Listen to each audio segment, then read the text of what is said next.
The doors of the palace slammed open before I could even set down my hammer, and 4 armored guards filled my small forge with the smell of cold mountain air and hot fear.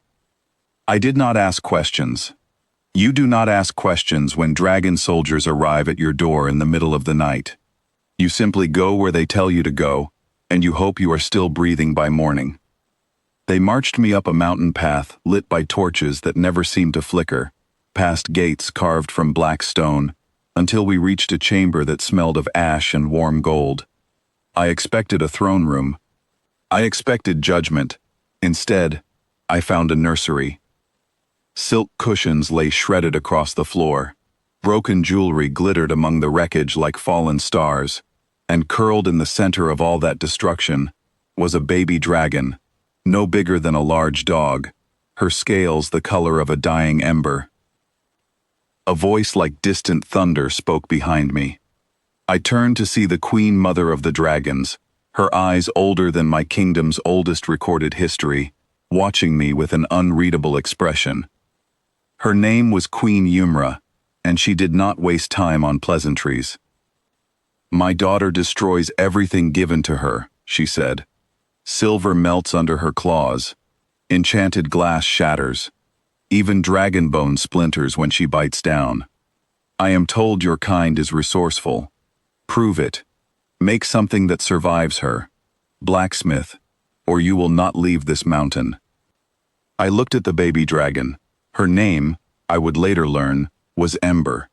She looked back at me the way any young creature looks at a stranger, deciding whether I was food, furniture, or something in between.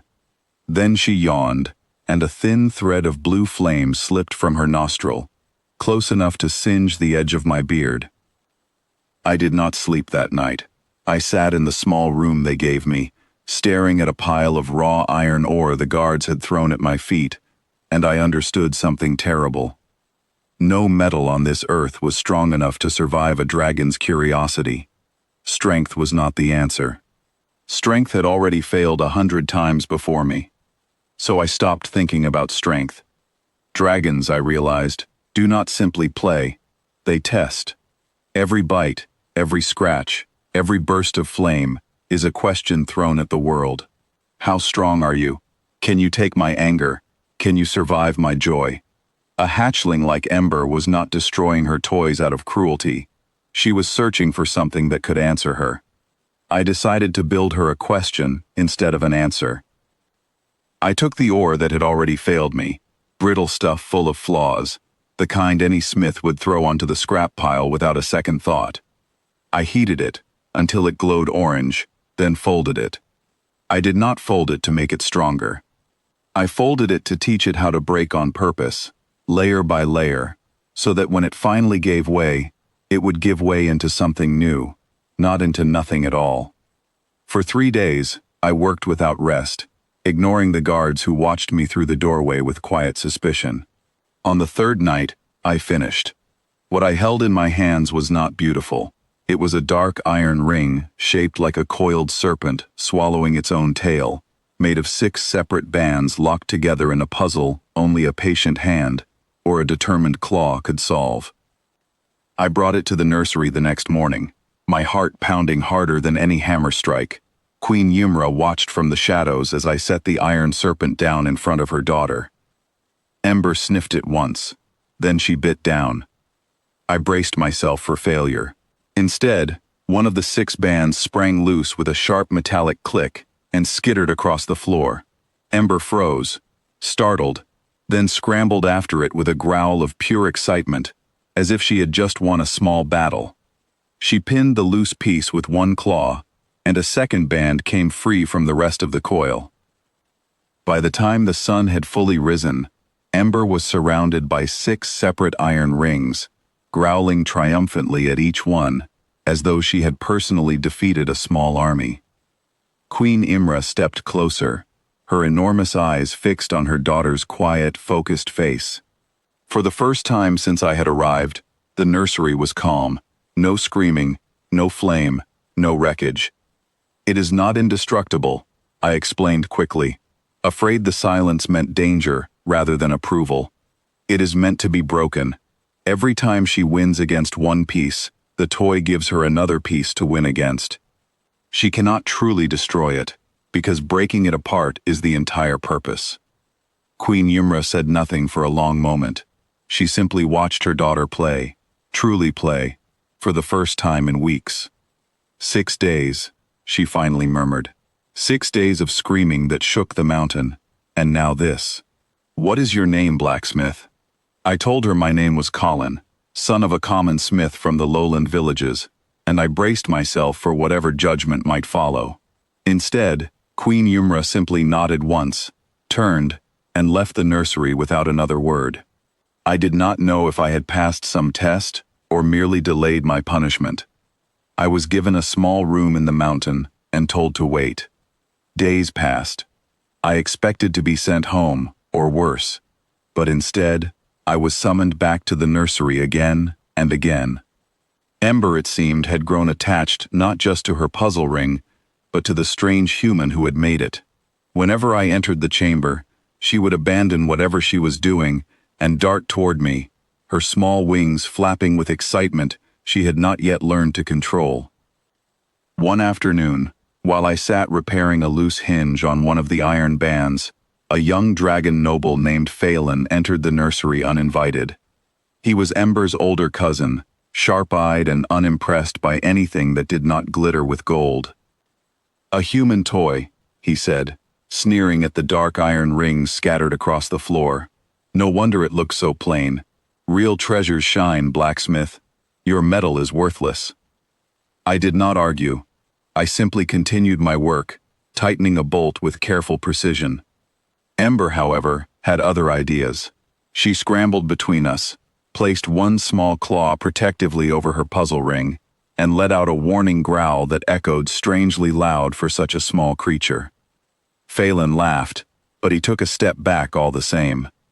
Even young dragons understand when another dragon, however small, has decided something is worth defending. Word of the incident spread through the mountain faster than I expected. By the following week, other dragon families were requesting audiences with me, asking whether I might craft similar puzzles for their own hatchlings. I found myself working from dawn until deep into the night, folding brittle iron into new shapes, each one designed not to resist a young dragon's strength, but to reward it. Not every attempt succeeded. One early puzzle broke apart too quickly, leaving a hatchling named Isolde bored within minutes. Another proved too difficult, and a young dragon named Bramwell grew frustrated and simply crushed the entire thing in a fit of temper. I learned from each failure, adjusting the folds, the locks, the balance between challenge and reward, until I finally understood the secret Queen Ymra had been searching for all along. A toy for a dragon was not meant to survive the dragon. It was meant to grow alongside it. As the weeks passed, Ember grew stronger, and so did her bond with the iron serpent I had made her. She carried it everywhere, tucked beneath one wing, guarding it fiercely even from her own siblings. When visiting nobles from neighboring kingdoms arrived at the mountain, they were startled to see the youngest daughter of the sovereign flame, proudly displaying a plain, unpolished human toy instead of the usual gold and jewels expected of dragon royalty. Some scoffed. Most, after watching Ember demonstrate the puzzle with obvious delight, found themselves quietly requesting the name of the blacksmith responsible. Queen Ymra summoned me one final time before I was allowed to return home. She sat upon a throne carved from black stone, Ember curled contentedly at her side, the iron serpent resting between the hatchling's claws like a trophy. "You did not give my daughter a toy that could not be broken," Queen Ymra said, her voice quieter than before, almost thoughtful. "You gave her one worth breaking. That is a different kind of gift entirely, and a rarer one." She offered me payment far beyond what any blacksmith in my village could hope to earn in a lifetime, along with safe passage home and the protection of her name should I ever need it.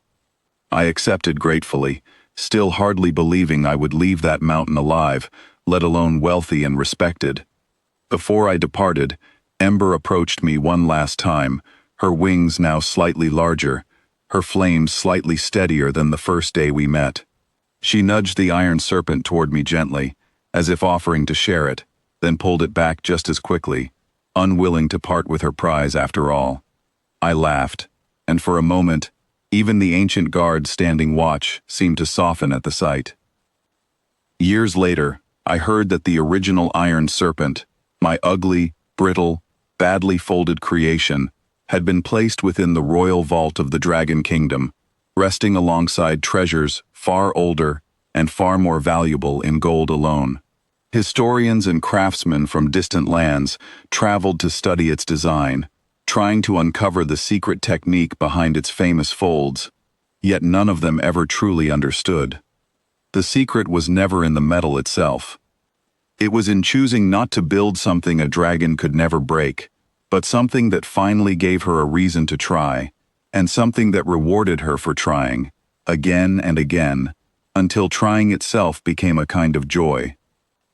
That, I came to learn, is the only thing dragons ever truly want from a human, not our strength, and not our gold. Only our stubborn willingness to keep folding, even when the metal keeps breaking, until something worth keeping finally takes shape.